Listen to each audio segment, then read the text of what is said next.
السلام علیکم.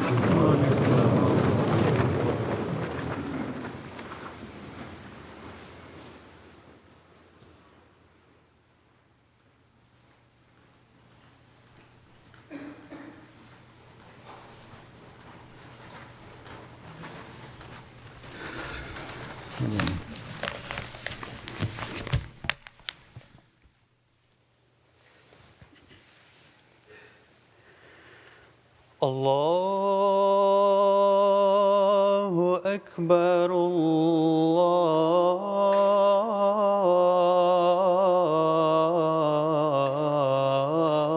اللہ اکبر اللہ اکبر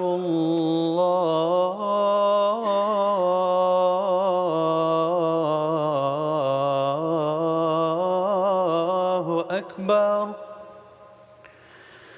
اشہد ان لا الہ الا اللہ اشہد ان لا الہ الا اللہ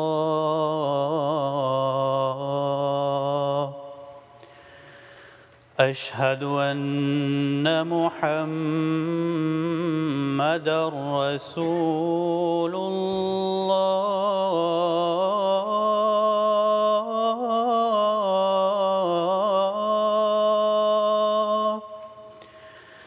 اشہد ان محمدا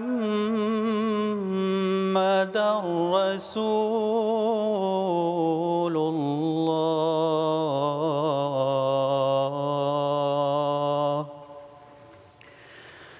حی علی الصلاة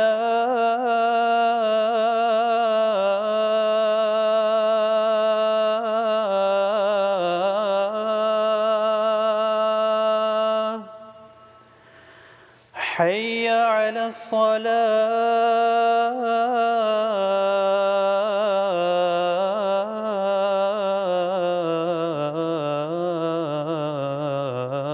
الصلاة حی علی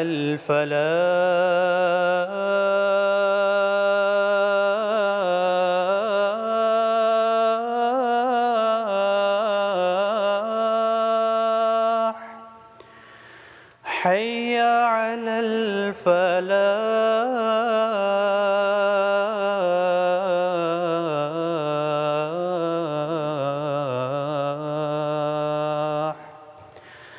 اللہ اکبر اللہ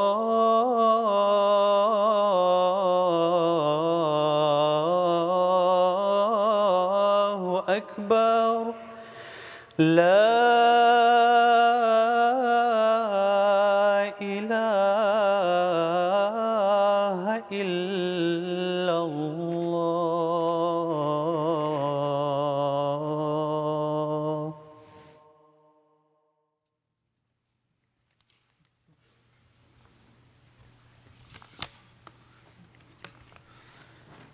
السلام علیکم ورحمۃ اللہ.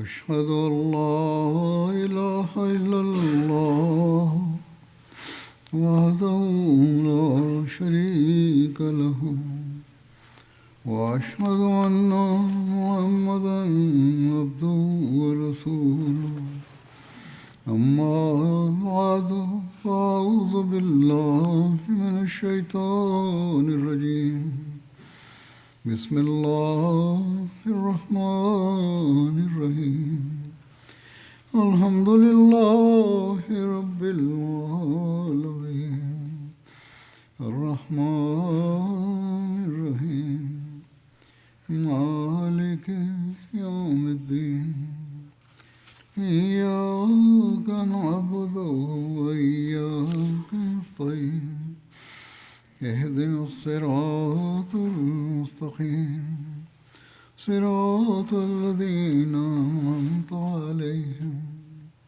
غير المغضوب عليهم ولا الضالين.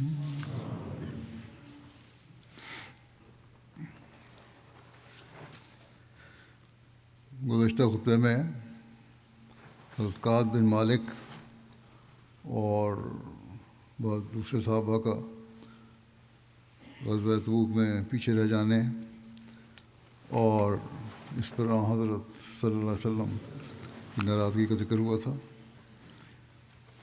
اس بارے میں حضرت مسلم موعود نے بھی ذکر فرمایا ہے اور اس حوالے سے جماعت کو نصیحت بھی کی ہے. آپ فرماتے ہیں کہ حدیث میں آتا ہے کہ 3 مومن بھی اس جنگ میں شامل نہ ہوئے تھے. ان میں سے ایک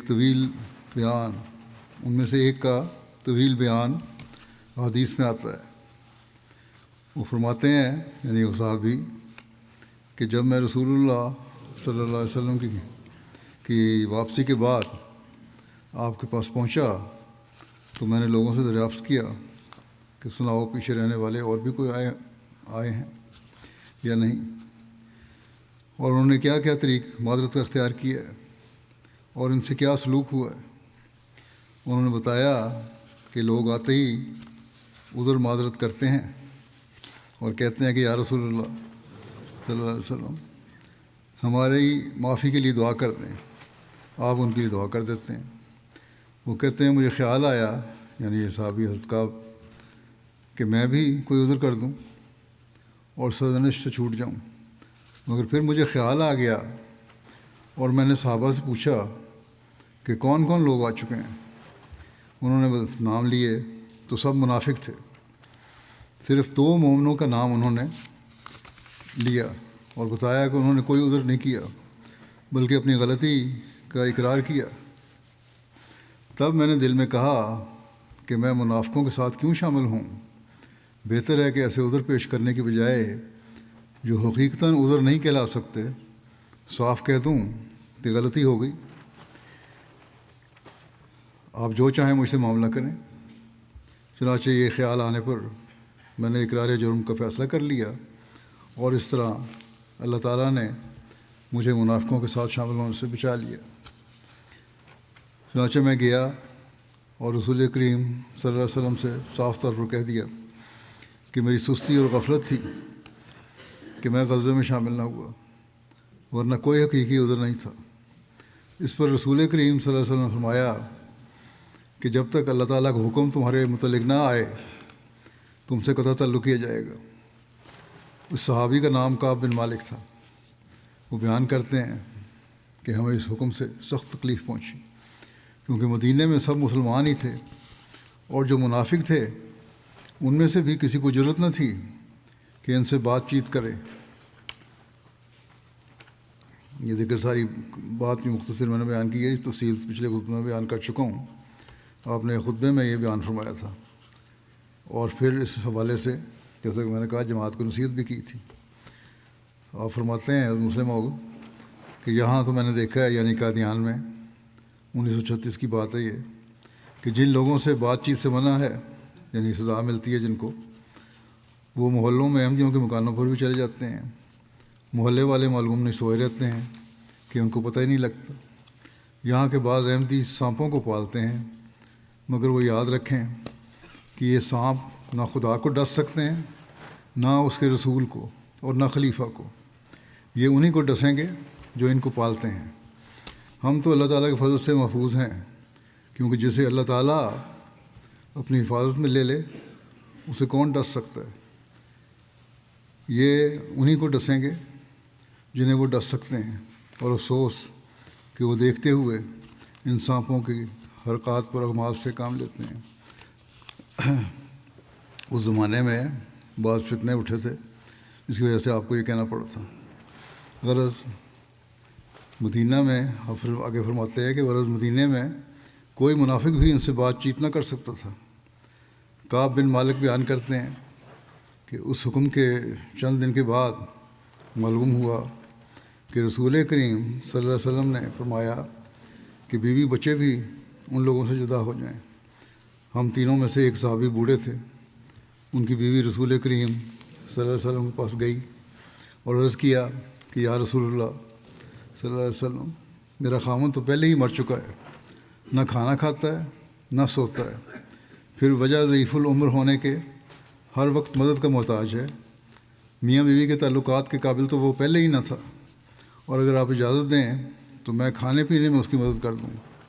آپ نے فرمایا اچھا، اتنی اجازت ہے۔ اس پر مجھے خیال آیا، حضرت کعب کہتے ہیں مجھے خیال آیا کہ میں بھی کیوں نہ اپنے لیے ایسی اجازت حاصل کرنے کا انتظام کروں، مگر پھر خیال آیا کہ وہ بوڑھا ہے، میں جوان ہوں، میرے لیے ایسا کرنا مناسب نہیں۔ اس پر میں نے بیوی سے کہا کہ تو میکے چلی جا، ایسا نہ ہو کہ میں تجھے بلاؤں اور تو جواب دے دے۔ مجھے کسی اور کے متعلق تو خیال ہی نہ تھا کہ مجھ سے بات چیت کرے۔ ہاں، رسول کریم صلی اللہ علیہ وسلم کی محبت اور شفقت کی وجہ سے یہ خیال تھا کہ میرے درد کو دیکھ کر آپ کو ضرور رحم آئے گا، اس لیے میں آپ کی مجلس میں جاتا اور زور سے السلام علیکم کہتا، اور پھر دیکھتا کہ آپ کے ہونٹ حرکت کرتے ہیں یا نہیں، مگر آپ جواب نہ دیتے، اور میں گھبراہٹ میں اٹھ کر آتا اور خیال کرتا کہ آپ کے ہونٹ ہلے ہوں گے، مگر میں دیکھ نہیں سکا، اس لیے اس وقت تو مجلس سے اٹھ کر چلا جاتا اور پھر لوٹ کر آ کر زور سے السلام علیکم کہہ کر پھر ہونٹوں کی طرف دیکھتا، پھر اٹھ کر آتا، پھر جاتا، مگر آپ جواب نہ دیتے، ہاں کنکھیوں سے کبھی کبھی میری طرف دیکھ لیتے۔ وہ کہتے ہیں کہ جب بہت دن گزر گئے تو میں اپنے چچیرے بھائی کے پاس، جن کے ساتھ میں ہمیشہ کھاتا پیتا اور رہتا سہتا تھا، گیا۔ وہ اپنے باغ میں کام کر رہا تھا۔ میں نے اسے کہا کہ اے بھائی، تو میرا محرم راز ہے، ہم دونوں ہمیشہ اکٹھے رہے ہیں اور ہماری کوئی بات ایک دوسرے سے پوشیدہ نہیں ہے۔ تجھے خوب معلوم ہے کہ میں مخلص مسلمان ہوں اور نفاق کی کوئی رگ مجھ میں نہیں۔ میں آج گھبراہٹ میں تجھ سے پوچھنے آیا ہوں کہ بتاؤ کیا میں منافق ہوں؟ مگر اس نے کوئی جواب نہ دیا اور صرف آسمان کی طرف نظر اٹھا کر دیکھا، جس سے اس کا مطلب یہ تھا کہ خدا اور اس کا رسول ہی بہتر جانتے ہیں۔ وہ کہتے ہیں کہ جب ایسے بھائی نے، جو میرا محرم راز تھا، مجھے یہ جواب دیا تو میں نے محسوس کیا کہ زمین مجھ پر تنگ ہو گئی ہے، اور میں گھبرا کر باغ کی دیوار پھلاند کر باہر آ گیا اور دیوانہ وار شہر کی طرف چل پڑا۔ جب شہر کے پاس پہنچا تو ایک شخص میرے قریب آیا اور پوچھا کہ کیا تو فلاں شخص ہے؟ میں نے کہا ہاں۔ تو اس نے مجھے ایک خط دیا کہ یہ فلاں بادشاہ نے بھیجا ہے۔ یہ ایک عرب کا عیسائی بادشاہ تھا جو رومی حکومت کے ماتحت تھا۔ میں نے کھول کر پڑھا تو اس میں لکھا تھا کہ ہم جانتے ہیں کہ تم عرب کے رئیس ہو اور تمہیں محمد صلی اللہ علیہ وسلم نے ذلیل کیا ہے، حالانکہ تمہاری قدر کرنی چاہیے تھی۔ اگر تم میرے پاس آ جاؤ تو میں تمہارے شایان شان تم سے سلوک کروں گا۔ مالک کہتے ہیں کہ میرے بھائی نے مجھے جو جواب دیا تھا، یعنی کہ جو چچا داد بھائی کے باغ میں جب گئے تھے، تو میرا دل الٹ رہا تھا، اس سے اس وقت بھی بے چینی تھی۔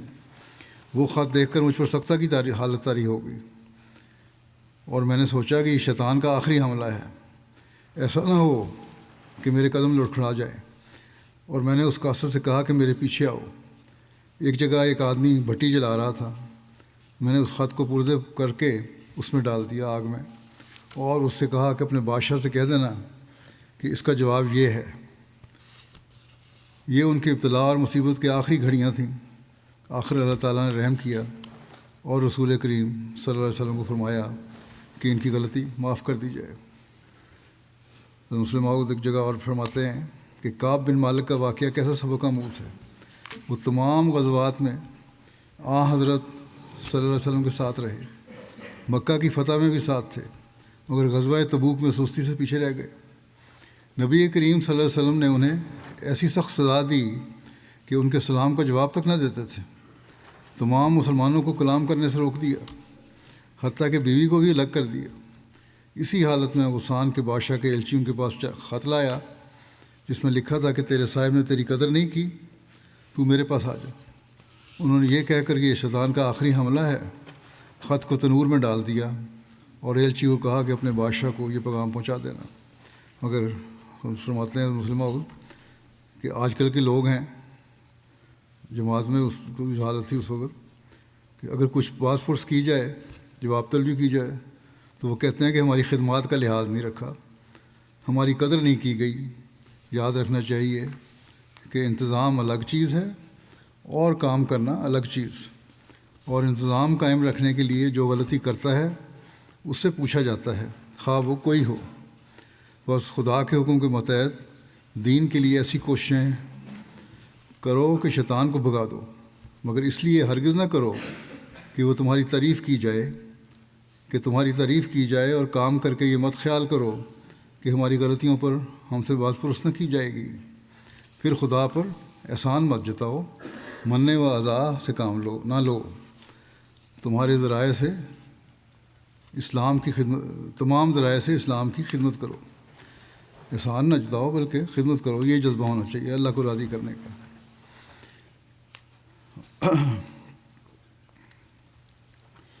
یہ شروع خلافت کے خطبات میں سے ایک اقتباس تھا، وہ 1936 کا تھا پہلا۔ غزوہ تبوک کا سفر ایسا پرحکمت اور بابرکت سفر ثابت ہوا کہ سارے خطۂ عرب میں مسلمانوں کی دھاک بیٹھ گئی، اور تھوڑی ہی دیر میں سارے عرب پر اسلام کا جھنڈا لہرانے لگا۔ اس بارے میں بھی حضرت مسلم موعود نے بیان فرمایا ہے، فرماتے ہیں کہ تبوک سے واپسی کے بعد طائف کے لوگوں نے بھی آ کر اطاعت قبول کر لی۔ پہلے وہ لڑائی کر رہے تھے، پھر انہوں نے اطاعت قبول کر لی، اور اس کے بعد عرب کے متفرق قبائل نے باری باری آ کر اسلامی حکومت میں داخلے کی اجازت چاہی، اور تھوڑے ہی عرصے میں سارے عرب پر اسلامی جھنڈا لہرانے لگا۔ واپسی کے بعد ایک سریہ بھی ہوا تھا، جسے سریہ حضرت خالد بن ولید کہا جاتا ہے، جو نجران میں بنو عبد المدان، جو بنو حارث بن کعب میں سے تھے، ان کی طرف تھا۔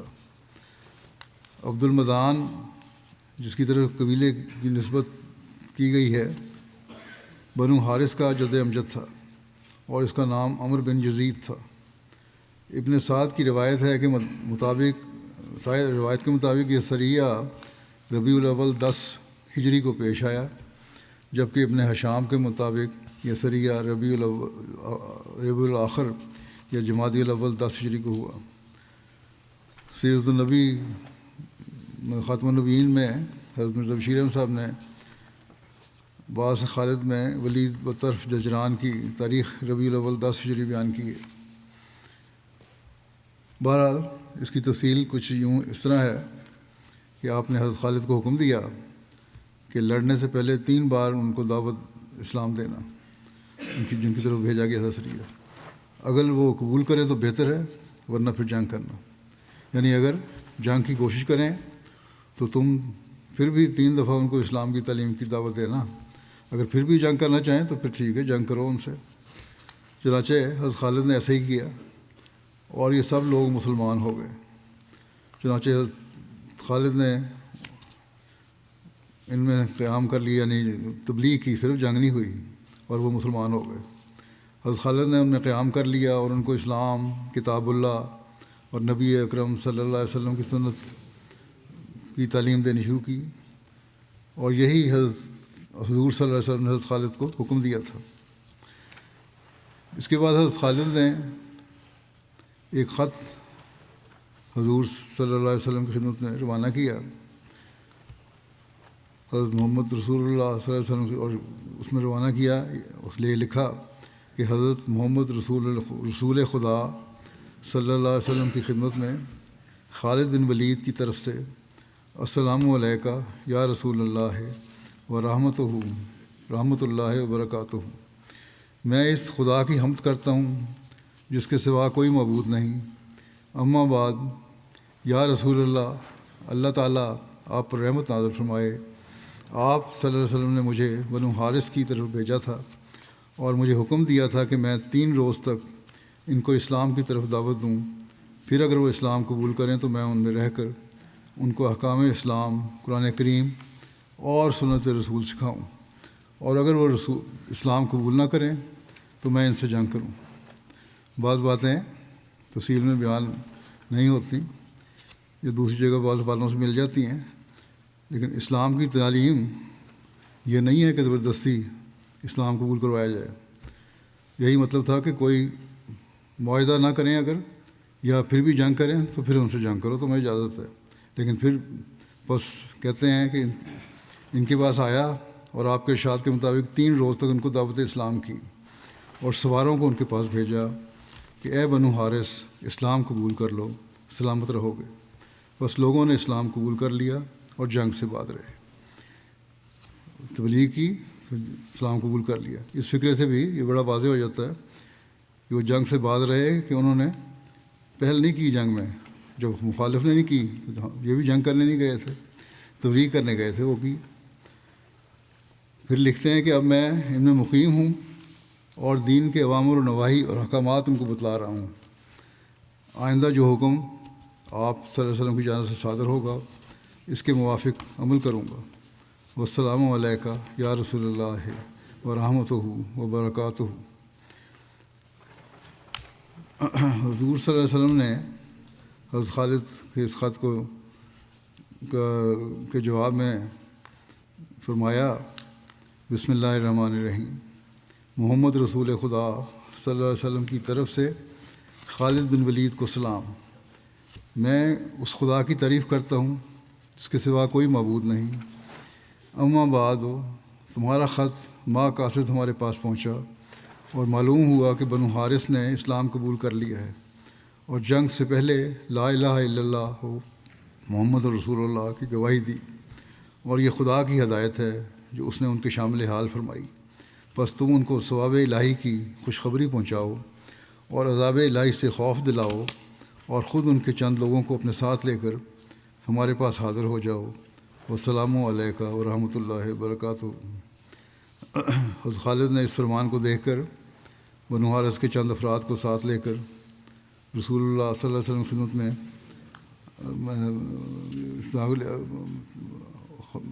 چند افراد کو لے کر حضور صلی اللہ علیہ وسلم کی خدمت میں حاضر ہوئے. ان کے نام یہ ہیں جن کو لے کر آئے تھے: قیس بن حسین، یزید بن عبد المدان، یزید بن معجل، عبداللہ بن قراد، شداد بن عبداللہ، عمر بن عبداللہ. جب یہ لوگ رسول اللہ صلی اللہ علیہ وسلم کی خدمت میں حاضر ہوئے، آپ نے ان کو دیکھ کر فرمایا یہ کون لوگ ہیں؟ ایسا معلوم ہوتا ہے کہ یہ لوگ ہندی ہیں. عرض کیا گیا کہ یہ یا رسول اللہ صلی اللہ علیہ وسلم، یہ لوگ بنو حارث میں ہیں. ان لوگوں نے رسول اللہ صلی اللہ علیہ وسلم کو سلام کیا اور کہا ہم گواہی دیتے ہیں کہ آپ اللہ کے رسول ہیں اور اللہ کے سوا کوئی معبود نہیں ہے. رسول اللہ صلی اللہ علیہ وسلم نے فرمایا میں بھی گواہی دیتا ہوں کہ اللہ کے سوا کوئی معبود نہیں اور بے شک میں اس کا رسول ہوں. پھر رسول اللہ صلی اللہ علیہ وسلم نے فرمایا کہ تم وہی لوگ ہو کہ جب کبھی اپنے دشمن سے لڑتے ہو تو اس کو بھگا دیتے ہو. لوگ خاموش رہے، ان میں سے کوئی بھی آگے نہ بڑھا، کسی نے بولا نہیں. رسول اللہ صلی اللہ علیہ وسلم نے اسے دوسری مرتبہ دہرایا، پھر بھی یہ لوگ خاموش رہے، ان میں سے کوئی بھی آگے نہیں بڑھا، کسی نے جواب نہیں دیا. رسول اللہ صلی اللہ علیہ وسلم نے اسے تیسری مرتبہ بھی دہرایا، ان میں سے کوئی بھی آگے نہیں بڑھا. یہاں تک کہ حضور صلی اللہ علیہ وسلم نے چوتھی مرتبہ پھر دہرایا کہ جب کبھی دشمن سے لڑتے ہو تو اسے بھگا دیتے ہو. یعنی یہ تم لوگوں میں تھا کہ بڑے طاقتور سمجھتے تھے اپنے آپ کو. اس وقت یزید بن عبد المدان نے عرض کیا یا رسول اللہ صلی اللہ علیہ وسلم، ہاں ہم وہی لوگ ہیں کہ جب کسی سے لڑتے ہیں اس کو بھگا دیتے ہیں. اور 4 دفعہ اس نے بھی یہی عرض کیا کہ ہم بڑے جنگجو اور بہادر لوگ تھے، لیکن یہاں یہ الٹ بات ہو گئی ہے. رسول اللہ صلی اللہ علیہ وسلم نے فرمایا اگر خالد مجھ کو نہ لکھتے کہ تم لوگوں نے اسلام قبول کر لیا ہے تو میں تمہارے سروں کو تمہارے پیروں تلے ڈلوا دیتا. یزید بن عبد المدان نے عرض کیا کہ ہم آپ کے یا خالد کے شکر گزار نہیں ہیں. میں نے اسلام قبول کیا تھا تو کہتا ہم آپ کے شکر گزار نہیں ہیں. رسول اللہ صلی اللہ علیہ وسلم آیا پھر کس کے شکر گزار ہو؟ انہوں نے عرض کیا یا رسول اللہ ہم خدا کے شکر گزار ہیں جس نے ہم کو آپ کے ذریعے ہدایت دی. بڑا اچھا جواب دیا اس نے بھی. رسول اللہ صلی اللہ علیہ وسلم نے فرمایا تم سچ کہتے ہو. پھر فرمایا یہ بتاؤ کہ تم لوگ کس سبب سے زمانہ جاہلیت میں اپنے مخالف پر غالب ہوتے تھے؟ تب انہوں نے عرض کیا کہ یا رسول اللہ صلی اللہ علیہ وسلم ہم اکٹھے ہو کر دشمن سے لڑتے تھے. یہ سمجھتے تھے کہ ہم ایک ہو کر لڑیں گے، اس لیے ہمیں بہرحال فتح ہوگی اور ہم پہ کوئی فتح نہیں پا سکتا۔ جب اسلام آیا اور اسلام نے سب قبائل کو ایک کر دیا اور مختلف قبائل بھی ایک جان ہو گئے، تو اب ان کو سمجھ آئی کہ یہ لوگ بھی اکٹھے ہیں، اور بہتری اسی میں ہے کہ ہم ان سے جنگ نہ کریں، بلکہ نہ صرف جنگ نہ کریں بلکہ اسلام بھی قبول کر لیں، کیونکہ یہی سچا مذہب ہے۔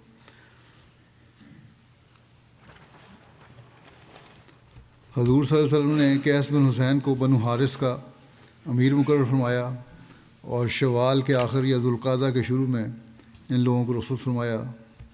لوگوں کے اپنی قوم میں پہنچنے کے 4 مہینے بعد رسول اللہ صلی اللہ علیہ وسلم کا انتقال ہو گیا۔ حضرت صلی اللہ علیہ وسلم کا آخری غزوہ تبوک تھا، اور آخری لشکر یا سریہ جس کو آپ صلی اللہ علیہ وسلم نے بھیجا وہ لشکر اسامہ تھا۔ لشکر اسامہ کی تفصیل ان کے ذکر میں اور حضرت ابوبکر رضی اللہ عنہ کے ذکر میں پہلے بیان ہو چکی ہے، تاہم مختصراً کچھ پس منظر کے ساتھ یہاں بیان کر دیتا ہوں۔ بخاری کی روایت ہے، حضرت انس بن مالک سے روایت ہے کہ نبی کریم صلی اللہ علیہ وسلم نے لوگوں کو حضرت زید اور حضرت جعفر اور حضرت عبداللہ بن رواحہ کی موت کی خبر دی، بیشتر اس کے کہ لوگوں کے پاس ان سے متعلق کوئی خبر آئی۔ آپ نے فرمایا زید نے جھنڈا لیا، اس سے پہلے اسامہ کے لشکر سے پہلے ایک لشکر گیا تھا، جھنڈا لیا اور وہ شہید ہوئے۔ پھر جعفر نے پکڑا اور وہ بھی شہید ہو گئے۔ پھر ابن رواحہ نے جھنڈے کو پکڑا اور وہ بھی شہید ہو گئے، اور آپ کی آنکھیں آنسو بہا رہی تھیں۔ آخر اللہ کی تلواروں میں سے ایک تلوار خالد بن ولید نے جھنڈا لیا، یہاں تک کہ اللہ نے اسے ان مخالفین پر فتح دی۔ حجۃ الوداع سے واپسی پر نبی کریم صلی اللہ علیہ وسلم جب مدینہ منورہ واپس پہنچے، اس وقت جنوب کی طرف سے اہل مدینہ کو کسی دشمن کا خطرہ باقی نہیں رہا تھا، لیکن شمال سے اہل روم کی طرف سے اب بھی خطرہ باقی تھا، کیونکہ ان عیسائیوں کو ابھی تک اپنی قوت اور بڑا ناز تھا، اس لیے کسی وقت بھی ان کی طرف سے حملہ ہو سکتا تھا۔ اور ویسے بھی جنگ موتا کے شہداء کا قصاص بھی باقی تھا، کیونکہ اس جنگ میں حضرت خالد بن ولید کی مہارت کی بنا پر مسلمانوں کا لشکر واپس مدینہ آنے میں کامیاب ہوا تھا۔ حج سے فراغت کے بعد آپ صلی اللہ علیہ وسلم کو مدینہ تشریف لائے ہوئے زیادہ دن نہیں گزرے تھے کہ چند دن بعد حضرت اسامہ بن زید کی قیادت میں ایک لشکر کو شام پر حملہ کرنے کا حکم دیا۔ لشکر اسامہ کی تیاری رسول اللہ صلی اللہ علیہ وسلم کی وفات سے 2 روز قبل بروز ہفتہ مکمل ہوئی، اور اس کا آغاز آپ کی بیماری سے قبل ہو چکا تھا۔ آپ نے ماہ سفر کے آخر میں رومیوں سے جنگ کی تیاری کا حکم دیا۔ حضرت اسامہ کو بلایا اور فرمایا اپنے والد کی شہادت گاہ کی طرف روانہ ہو جاؤ۔ حضرت زید کو جہاں شہید کیا گیا تھا ان سے پہلی جنگ میں، آپ نے فرمایا کہ وہاں جاؤ اور انہیں گھوڑوں یعنی دشمنوں کو گھوڑوں سے رون ڈالو، میں نے تم کو اس لشکر کا امیر مقرر کیا ہے۔ ایک اور روایت میں آتا ہے کہ نبی کریم صلی اللہ علیہ وسلم نے فرمایا بلقاء اور داروم کو گھوڑوں کے ذریعے رون ڈالو۔ بلقاء ملک شام میں واقع ایک علاقہ ہے جو دمشق اور وادی القرا کے درمیان ہے۔ داروم مصر جاتے ہوئے فلسطین میں غزہ کے بعد ایک مقام ہے۔ اور ملک شام کے لیے روانگی کا ارشاد کرتے ہوئے فرمایا پھر صبح ہوتے ہی اہل ابنا پر حملہ کرو۔ ابنا ملک شام میں بلقاء کی جانب ایک جگہ کا نام ہے۔ اور فرمایا کہ تیزی کے ساتھ سفر کرو تا ان تک اطلاع پہنچنے سے پہلے پہنچ جاؤ، بس اگر اللہ تعالیٰ تمہیں کامیابی عطا کرے تو وہاں قیام مختصر رکھنا اور اپنے ساتھ راستہ دکھانے والے لے جانا، اور مخبروں اور جاسوسوں کو اپنے آگے روانہ کر دو۔ نبی کریم صلی اللہ علیہ وسلم نے حضرت اسامہ کے لیے اپنے ہاتھ سے ایک جھنڈا باندھا، پھر کہا اللہ کے نام کے ساتھ اس کی راہ میں جہاد کرو اور اس سے جنگ کرو جس نے اللہ کا انکار کیا، اور دھوکہ نہ دو، بچوں اور عورتوں کو قتل نہ کرو، اور دشمن سے مقابلہ کی تمنا نہ کرو۔ یہ فقرہ بھی دشمن کے خطرے کے مقابلے کی طرف اشارہ کرتا ہے کہ دشمن اگر حملہ کرے تو کرنا ہے، لیکن تم نے مقابلے کی تمنا نہیں کرنی دشمن سے۔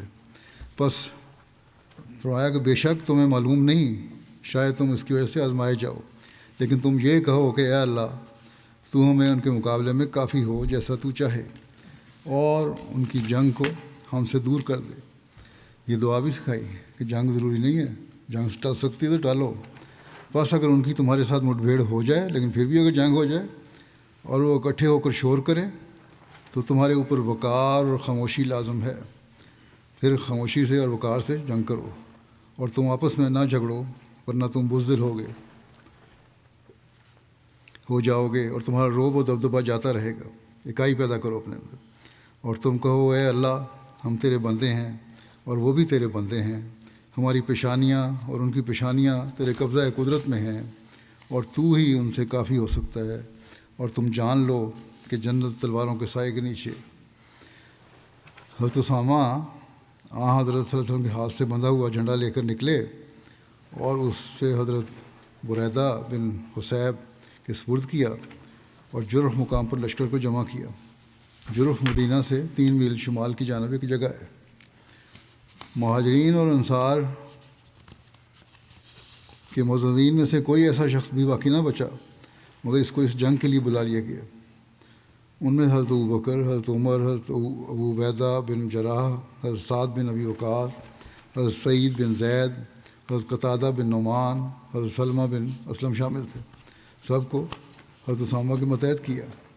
کچھ لوگوں نے باتیں شروع کر دیں اور کہا کہ یہ لڑکا اولین مہاجرین پر امیر بنایا جا رہا ہے، اتنے بڑے بڑے صحابہ ہیں، ان کو لڑکے کو امیر بنا دیا۔ اس بات پر رسول اللہ صلی اللہ علیہ وسلم سخت ناراض ہوئے۔ آپ تک بات پہنچی، آپ نے اپنے سر کو ایک رومال سے باندھا ہوا تھا اور آپ ایک چادر اوڑھے ہوئے تھے۔ آپ ممبر پر چڑھے اور اللہ کی حمد و ثنا بیان کی، پھر فرمایا اے لوگو، تم میں سے بعض کی گفتگو اسامہ کو امیر بنانے کے متعلق مجھے پہنچی ہے۔ اگر میرے اسامہ کو امیر بنانے پر تم نے اعتراض کیا ہے تو اس سے پہلے اس کے باپ کو میرے امیر مقرر کرنے پر بھی تم اعتراض کر چکے ہو۔ خدا کی قسم وہ بھی امارت کے لائق تھا، اور اس کے بعد اس کا بیٹا بھی امارت کے لائق ہے۔ وہ ان لوگوں میں سے تھا جو مجھے سب سے زیادہ محبوب تھے، اور یقیناً یہ دونوں ایسے ہیں کہ ان کے بارے میں ہر قسم کی نیکی اور بھلائی کا خیال کیا جا سکتا ہے۔ بس اس یعنی اسامہ کے لیے خیر کی نصیحت پکڑو، کیونکہ یہ تم سے بہترین لوگوں میں سے ہے، تم میں سے بہترین لوگوں میں سے ہے۔ وہ مسلمان جو اسامہ کے ساتھ روانہ ہو رہے تھے، وہ رسول اللہ صلی اللہ علیہ وسلم کو الوداع کر کے جرف کے مقام پر لشکر میں شامل ہونے کے لیے چلے جاتے۔ رسول اللہ صلی اللہ علیہ وسلم کی بیماری بڑھ گئی، لیکن آپ تاکید فرماتے رہے کہ لشکر اسامہ کو بھجواؤ، یہ بہرحال جائے گا۔ اتوار کے دن رسول اللہ صلی اللہ علیہ وسلم کا درد اور زیادہ ہو گیا۔ حضرت اسامہ لشکر میں سے واپس آئے تو آپ بے ہوشی کی حالت میں تھے۔ جب زیادہ بڑھ گیا، آپ کو اطلاع پڑی تو آپ واپس آئے۔ اس روز لوگوں نے آپ کو دعا پلائی تھی، یعنی آن وسلم کو دعا پلائی تھی۔ حضرت اسامہ نے سر جھکا کر رسول اللہ صلی اللہ علیہ وسلم کو بوسہ دیا۔ آپ بول نہیں سکتے تھے، لیکن آپ اپنے دونوں ہاتھ آسمان کی طرف اٹھاتے اور حضرت اسامہ کے سر پر رکھ دیتے تھے۔ حضرت اسامہ کہتے ہیں کہ میں نے سمجھ لیا کہ آپ میرے لیے دعا کر رہے ہیں۔ حضرت اسامہ لشکر کی طرف واپس آ گئے۔ حضرت اسامہ سوموار کو دوبارہ رسول اللہ کریم صلی اللہ علیہ وسلم کے پاس آئے تو آپ کو افاقہ ہو گیا تھا۔ آپ نے اسامہ سے فرمایا کہ اللہ تعالیٰ کی برکت سے روانہ ہو جاؤ۔ حضرت اسامہ حضرت صلی اللہ علیہ وسلم سے رخصت ہو کر اپنے لشکر کی طرف روانہ ہوئے اور لوگوں کو چلنے کا حکم دیا۔ آپ نے ابھی کوچ کا ارادہ ہی کیا تھا کہ ان کی والدہ نے حضرت اسامہ کی والدہ نے حضرت ام ایمن کی طرف سے ایک شخص پیغام لے کر آیا کہ حضرت صلی اللہ علیہ وسلم کا آخری وقت دکھائی دے رہا ہے۔ اس پر حضرت اسامہ رسول اللہ صلی اللہ علیہ وسلم کے پاس حاضر ہوئے، اور حضرت عمر اور حضرت عبیدہ بھی ان کے ساتھ تھے، اور آپ پر نزع کی حالت تھی۔ کچھ ہی دیر بعد آپ نے وفات پائی۔ اس کی وجہ سے مسلمانوں کا لشکر جرف مقام سے مدینہ واپس آ گیا، اور حضرت بریدہ بن حصیب حضرت اسامہ کا جھنڈا لے کر آئے اور رسول اللہ صلی اللہ علیہ وسلم کے دروازے پر گاڑ دیا۔ ایک روایت کے مطابق جب حضرت اسامہ کا لشکر ذو خشب میں تھا تو رسول اللہ صلی اللہ علیہ وسلم کی وفات ہو گئی تھی۔ ذو خشب بھی مدینہ سے ایک رات کی مسافت پر واقع ہے، شام کے راستے پر، یہ وادی ہے، لیکن بہرحال یہ لوگ واپس آئے۔ جب حضرت ابوبکر کی بیعت کر لی گئی، آپ صلی اللہ علیہ وسلم کے وصال کے بعد، تو حضرت ابوبکر نے حضرت بریدہ بن حصیب کو حکم دیا کہ جھنڈا لے کر اسامہ کے گھر جاؤ کہ وہ اپنے مقصد کے لیے روانہ ہوں۔ حضرت بریدہ جھنڈے کو لشکر کی پہلی جگہ پر لے آئے۔ یہ اس لشکر کی تعداد 3000 بیان کی جاتی ہے، جس میں سے 1000 گھوڑ سوار تھے، اور ایک دوسری روایت کے مطابق حضرت اسامہ بن زید کو 700 آدمیوں کے ساتھ شام کی طرف بھیجا گیا تھا۔ ایک روایت میں آتا ہے کہ رسول اللہ صلی اللہ علیہ وسلم کی وفات کے دوسرے روز حضرت ابوبکر نے منادی کرا دی کہ اسامہ کی مہم پایہ تکمیل کو پہنچے گی۔ اسامہ کے لشکر میں سے کوئی شخص بھی مدینہ میں باقی نہ رہے مگر یہ کہ وہ سب جرف میں ان کے لشکر سے جا ملیں۔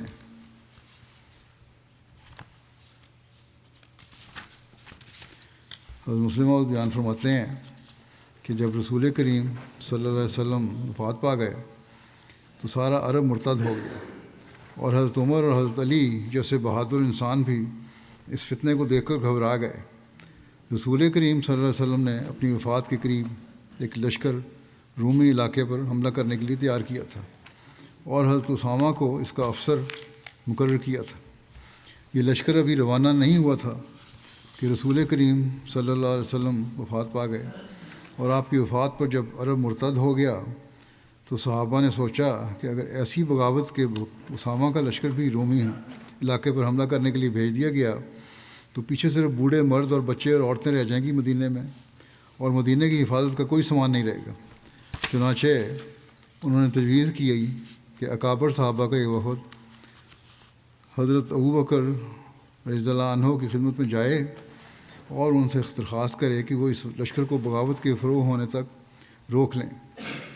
چنانچہ حضرت عمر اور دوسرے بڑے بڑے صحابہ آپ کی خدمت میں حاضر ہوئے اور انہوں نے یہ درخواست پیش کی کہ بغاوت کے ختم ہونے تک اس کو روکا جائے۔ حضرت ابوبکر نے جب یہ بات سنی تو انہوں نے نہایت غصے سے اس وفد کو یہ جواب دیا کہ کیا تم یہ چاہتے ہو کہ رسول کریم صلی اللہ علیہ وسلم کی وفات کے بعد ابو قحافہ کا بیٹا یعنی حضرت ابوبکر سب سے پہلا کام یہ کرے کہ جس لشکر کو رسول کریم صلی اللہ علیہ وسلم روانہ کرنے کا حکم دیا تھا اسے روک لے؟ پھر آپ نے فرمایا خدا کی قسم اگر دشمن کی فوجیں مدینہ میں گھس آئیں اور کتے مسلمان عورتوں کی لاشیں گھسیٹتے پھریں تب بھی میں اس لشکر کو نہیں روکوں گا جس کو روانہ کرنے کا رسول کریم صلی اللہ علیہ وسلم نے فیصلہ فرمایا تھا۔ یہ جرأت اور دلیری حضرت ابوبکر میں اسی وجہ سے پیدا ہوئی کہ خدا نے یہ فرمایا کہ محمد رسول اللہ والذین معہ اشداء علی الکفار، جس طرح بجلی کے ساتھ معمولی تار بھی مل جائے تو اس میں عظیم الشان طاقت پیدا ہو جاتی ہے، اسی طرح محمد رسول اللہ صلی اللہ علیہ وسلم کے تعلق کے نتیجے میں آپ کے ماننے والے بھی اشداء علی الکفار کے مصداق بن گئے۔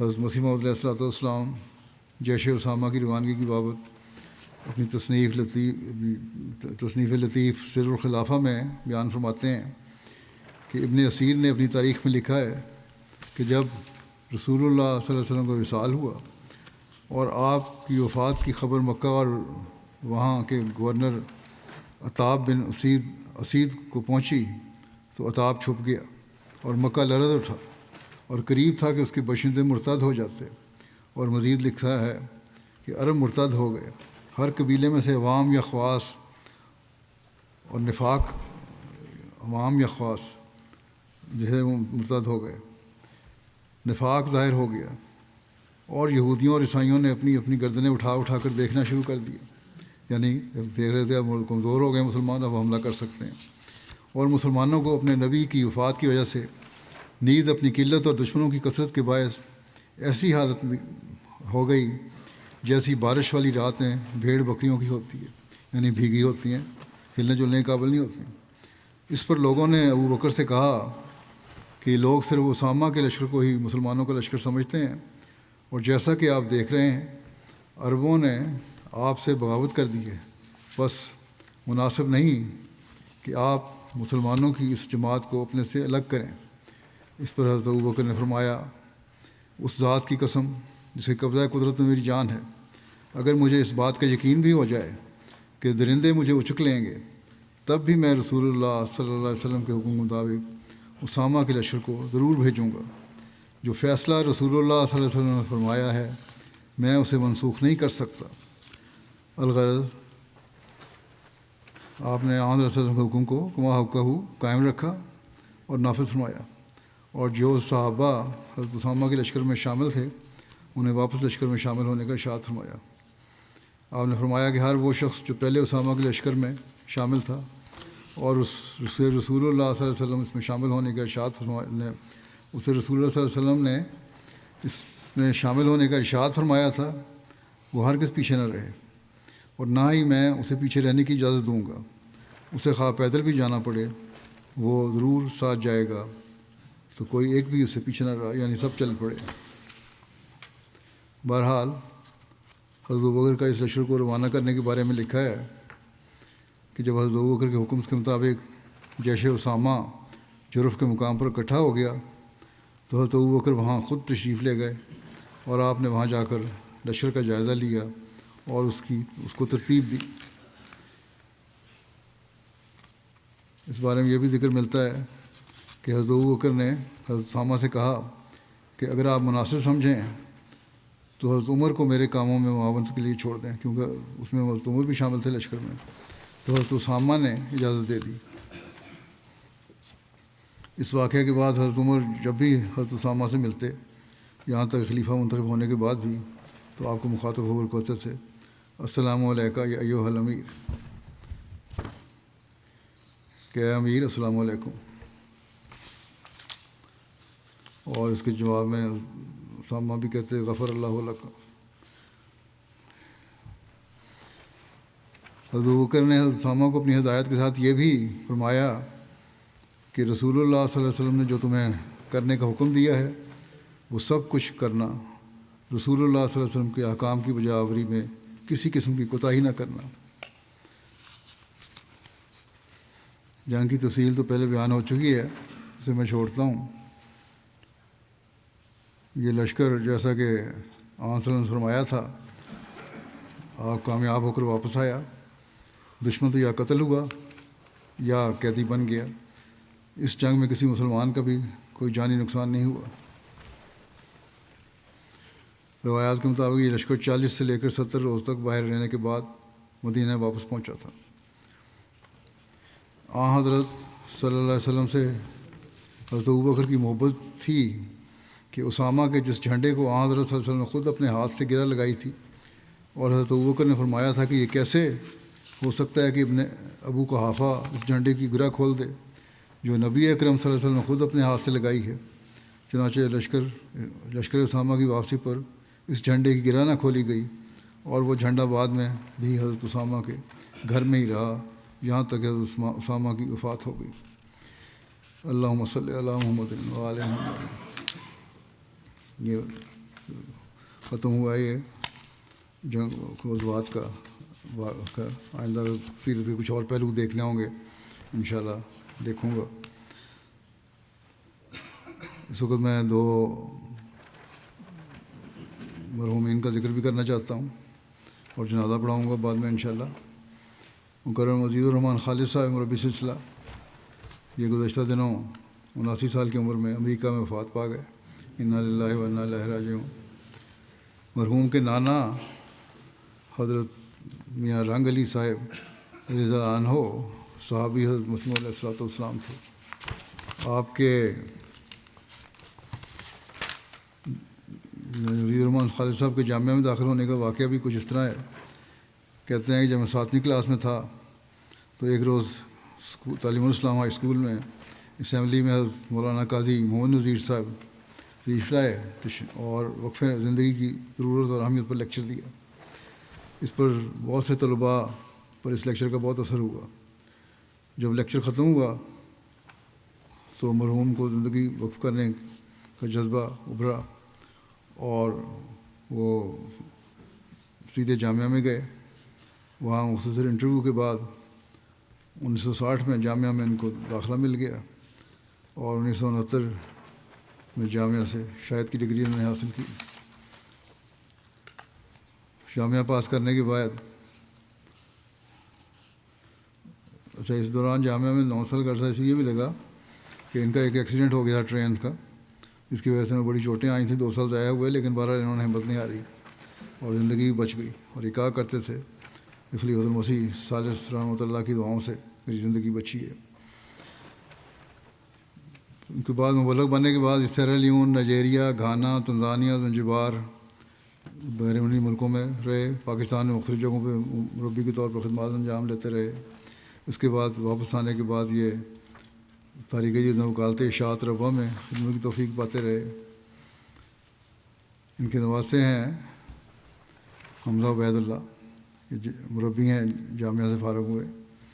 کہتے ہیں کہ بتایا کرتے تھے عزیز الرحمان صاحب کہ افریقہ میں ایسا وقت بھی آتا تھا کہ چاول ابال کر اس پر نمک چھڑک کر کھا لیا کرتا تھا اور کوئی سالن وغیرہ کھانے کی چیز نہیں ہوتی تھی، اور بعض دفعہ ایسے دن بھی ہوتے تھے جو معمولی غذا بھی میسر نہیں ہوتی تھی، ابلے ہوئے چاول بھی میسر نہیں ہوتے تھے، اور بعض دفعہ بھوکا رہنا پڑتا تھا کئی دن۔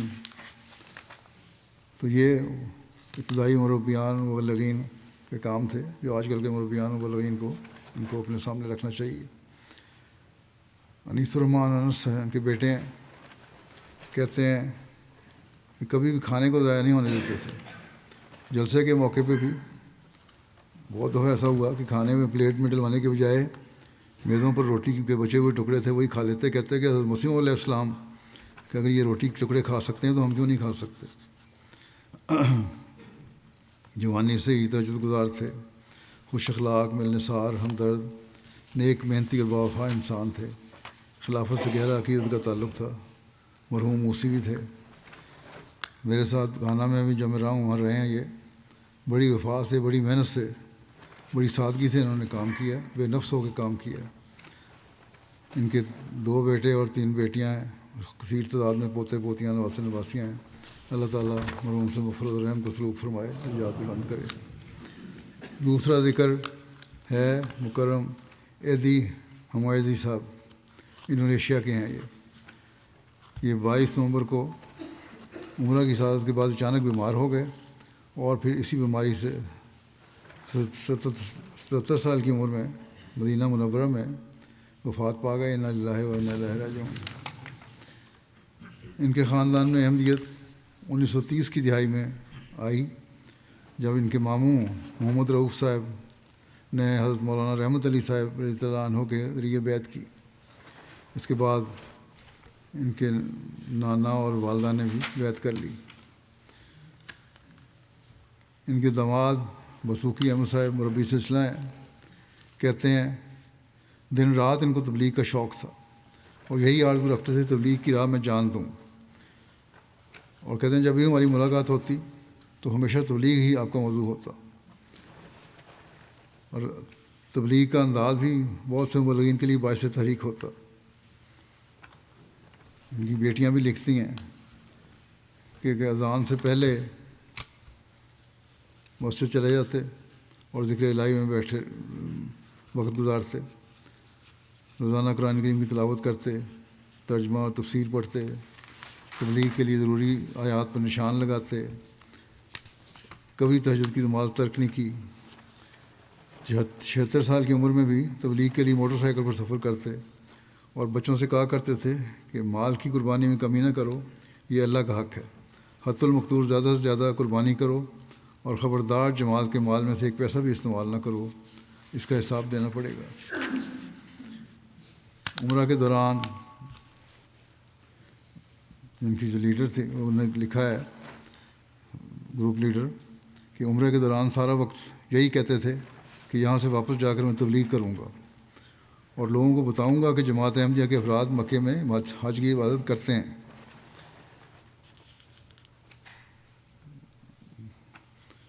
ڈاکٹر نے وہاں ان کو دیکھا جب بیمار ہوئے ہیں تو اس نے خدا وفات بھی ہوئی، تو کہتے ہیں ان کو کہنے لگا ڈاکٹر خدا تعالیٰ کو ان کی نیکیاں پسند آ گئی ہیں جو جنت البقیع میں ندفین کی سعادت ملی، وہاں وفات ہوئی تو وہاں ان کی تدفین بھی وہیں ہوئی جنت البقیع میں.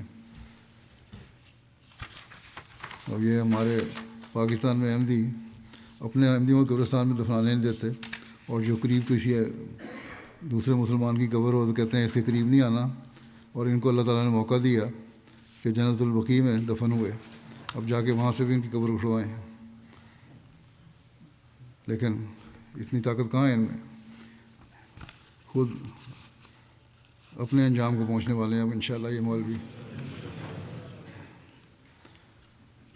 سیکرٹری تبلیغ انڈونیشیا گناون وردی صاحب کہتے ہیں ایک کامیاب اور نہایت پرجوش دائی تھے جنہوں نے حقیقتاً اس نعرے کو اپنی زندگی کا حصہ بنایا کہ کوئی دن تبلیغ کے بغیر نہ گزرے. ایک پرانی موٹر سائیکل تھی ان کے پاس، اسی پر بیٹھ کر دور دراز دیہاتوں میں سفر کرتے، اور جو جماعتوں کے لیے ایسے علاقے جہاں مخالفت تھی وہاں بھی جاتے، اور سینکڑوں افراد کو تبلیغ کے نتیجہ میں انہوں نے بیعتیں بھی کروائیں.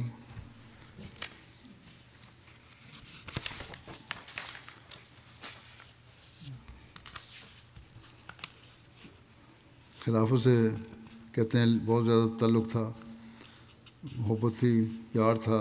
اللہ کے فضل سے موسی تھے. پسمانگان میں 4 بیٹیاں اور 10 نواسے شامل ہیں. جیسے بتایا ان کے ایک بیٹے مربی بھی ہیں، داماد مربی ہیں. اللہ تعالیٰ مغفرت اور رحم کا سلوک فرمائے، درجات بلند کرے.